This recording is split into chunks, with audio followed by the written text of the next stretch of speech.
ఒక్కడ ఉన్నావు. నీ వయసు ఎంత అమ్మా అంటే ఈ మనిషి వయసు తగ్గించి చెప్పుకోనాకి జస్ట్ 30.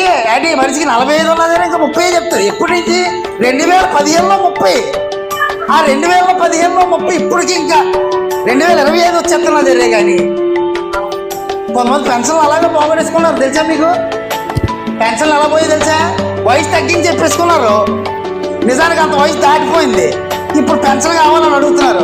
నీ ఆధార్ కార్డులో 50 కదమ్మా ఉంది అంటే, లేదు బాబు అప్పుడు ఏదో సిగ్గిపోతుంది అలా చెప్పానంటే ఇప్పుడు ఇస్తాడా పెన్షన్? ఇస్తాడా పెన్షన్? వయసు ఎవరు కూడా కరెక్ట్గా చెప్పరు. ఇలాంటి చిన్న చిన్న విషయాల్లోనే పోలేను అబద్ధాలు ఆడేస్తున్నాం కదండి. మనకి మనం అబద్ధాలు ప్రేమిస్తున్నట్టు కదంటే అబద్ధాలు ప్రేమిస్తున్నాం. ఇప్పుడు ఇవాళ వాకింగ్ చెప్పాల్సి వచ్చినప్పుడు ఏమనేవాళ్ళు? ప్రియమైన సహోదరులారా అని చెప్పేవాళ్ళు. ఇప్పుడు ప్రియమైన కుక్కల్లారా వినండి. అంతే కదా, ఇక బైబిల్లో చెప్పిన ప్రకారంగా అబద్ధాలాడే కుక్కలు కాబట్టి ప్రియమైన కుక్కలారా వినండి. మనందరం కూడా అబద్ధాలాడే కుక్కలు. బయట అంటే నరకంలో ఉన్నాం మనం. ప్రియులారా, అంటే అబద్ధం విషయంలో కూడా నువ్వు కుక్కగా పిలువబడుతున్నావు.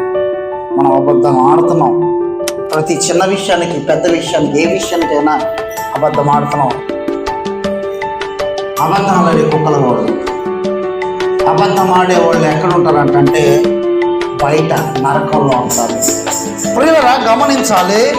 అంటే కుక్కల్లో రెక్క చెప్పబడినట్టుగా మనం చూస్తే దుర్బోధ చేసే కుక్కలు కూడా ఉన్నారంట. కొన్ని కుక్కలు ఉంటాయండి, ప్రార్థన జరిగితే బయటకు పోతాయి.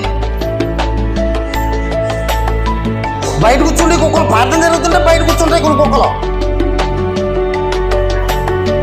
ఇప్పుడు కుక్కకి కూరెట్టగలమా, కోటాలు ఎట్టగలమా? యవనస్తు కుక్కలు కూటిక, పెద్ద కుక్కలు కూడిక అని అంటావా? అనం అంటే బాగుంటుందా? బాగోదు. కానీ కొన్ని కుక్కలు ఉంటాయి, ప్రార్థన జరిగితే ప్రార్థనకు రావు. బోధ చేసే కుక్కలు కూడా ఉన్నాయి ఈ రోజుల్లో. దుర్బోధ అంటే వాక్యంగా చెప్పకుండా వాక్యాన్ని సొంతంగా మలుసుకొని చెప్పే కుక్కలు కూడా ఉన్నాయి. అలాంటి వాళ్ళతో కూడా జాగ్రత్త అని బైబిల్ గ్రంథంలో రాయించాడు. ప్రియులారా, ఫిలిప్పీలకు రాసిన పత్రిక 3వ అధ్యాయము 2వ వచనం. ఫిలిప్పీలకు రాసిన పత్రిక. మళ్ళీ నేనేమన్నాను ఇక్కడ? నేనేం రాశాను?